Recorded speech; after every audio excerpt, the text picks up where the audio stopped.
Knowing a person are being known అనే ఒక అద్భుతమైన మెటఫర్ ఉందండి. నోయింగ్ ఎ పర్సన్, కొంతమంది ఎప్పుడు కూడా మీరు వింటూ ఉంటారు, నాకు ఆయన తెలుసు భయ్, ఈయన తెలుసు, ఎమ్మెల్యే తెలుసు, ఎంపీ తెలుసు, ఆ మినిస్టర్ తెలుసు, మా చుట్టమే ఆయన, ఈ పోలీస్ ఆఫీసర్ తెలుసు, ఐఏఎస్ ఆఫీసర్ తెలుసు, ఇలా చాలా మటుకు చెప్పుకుంటూనే ఉంటారు. అయ్యా, మా స్కూల్లో ఇంచి ఏపీ రెసిడెన్షియల్ స్కూల్ కొడిగినహಳ್ಳಿలో ఇంచి నాది మొట్టమొదటి బ్యాచ్ 1972లో 5వ క్లాస్లో జాయిన్ అయిన వ్యక్తిని 78 వరకు చదివిన. ఇవాళ గొప్ప గొప్ప ఐఏఎస్లు, ఐపీఎస్లు, పెద్ద పెద్ద పొలిటికల్ లీడర్స్ కూడా మా స్కూల్లో చదివి వెళ్ళిన వాళ్ళే.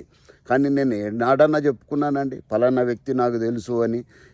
నేను ఏదైనా తప్పు చేసినప్పుడు, ఆ లైసెన్స్ సరిగ్గా లేనప్పుడు, తేనప్పుడు, పోలీస్ అయినా పట్టుకున్నా, లేదా ఎవరైనా కూడా నేను ఎప్పుడు కూడా ఇలాంటి మాటలు మాట్లాడలేదు. ఫైన్ కట్టాల్సిన టైంలో కట్టుడే, అంతే. ఇక సో అన్డ్యూ అడ్వాంటేజ్ ఎప్పుడు కూడా తీసుకోలే. కానీ చాలామంది అప్పుడు మధ్య చెప్పిన హైదరాబాద్లో ఇట్లాంటి రెగ్యులర్గా జరుగుతున్నాయి అనుకోండి.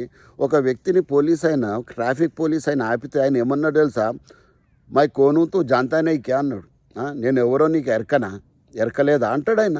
అరే నువ్వు ఎవెందు పోయి, నువ్వు తప్పు చేసినావు, అక్కడ పోలీస్ అయినా ఆపిండు, నువ్వు కట్టాల్సిందే ఫైను. నేనెవరు ఏంది అంటే అది తప్పది.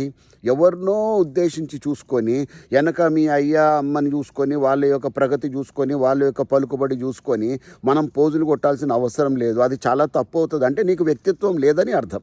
Okay, you do not have any individuality. అప్పుడే ఇలాంటి మాటలు వస్తాయి. లేదు బిడ్డ, నువ్వేందో నువ్వు నిరూపించుకో. తప్పు చేసినప్పుడు తప్పును ఒప్పుకో, అంతే. ఇక వేరే మాట లేదు. దాన్ని కవరింగ్ చేయడానికి ప్రయత్నం చేయకూడదు ఎట్టి పరిస్థితుల్లో. ఓకే, డోంట్ కుకప్ స్టోరీస్ అంటారు కదా, అనవసరంగా కుకింగ్ చేయాల్సిన అవసరం లేదు. కాబట్టి నీతిగా నిజాయితీగా ఉందాము. ఎవరిని ఎప్పుడు కూడా తప్పుగా ఉపయోగించుకోకండి. మంచిగా ఏదైనా చేయాలా ఉపయోగించుకోండి. ఎస్, ఖచ్చితంగా మనకు తెలిసి ఉండాలి, గొప్ప గొప్పోళ్ళు తెలిసి ఉండాలి.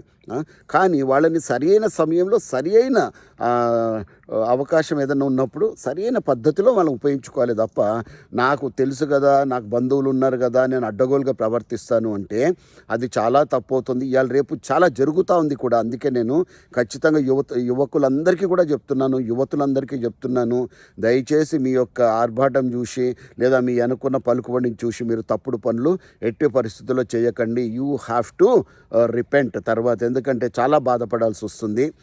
ఈ విషయంలో కరాఖండిగా నేను చెప్తున్నాను యువత అందరికీ కూడా, నాన్న మీరేంటో నిరూపించుకోండి, ఉన్నతంగా ఎదగండి, ఉన్నతంగా ప్రవర్తించండి.